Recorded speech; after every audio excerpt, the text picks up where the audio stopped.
7টি বড়ই পাতা নেবেন, কুল পাতা, তাজা সবুজ।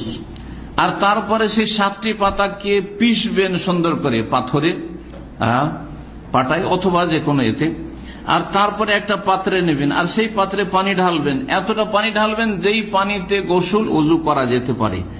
আর তারপরে যখন সেই পানিতে মিক্স হয়ে গেল সেই কুল পাতা পিসা, তখন তাতে আয়াতুল কুরসি পাঠ করবেন, সূরা কাফিরুন পাঠ করবেন, সূরা ইখলাস এবং ফালাক নাস পাঠ করবেন।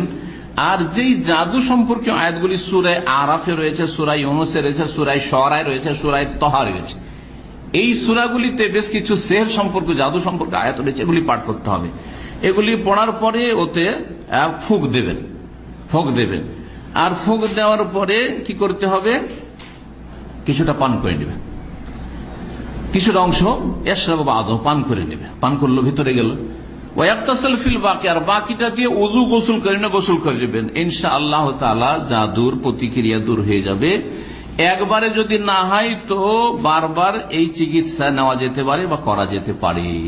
শরীয়সম্মত জাদুর চিকিৎসার কথা বললাম, শরঈ জাদুর চিকিৎসা মানে কোরআন এবং সুন্নাহ বৈধ জাদুর চিকিৎসা। যদি জাদু কাউকে লেগে যায় বা হয়ে করে দেওয়া হয় তাহলে তার চিকিৎসা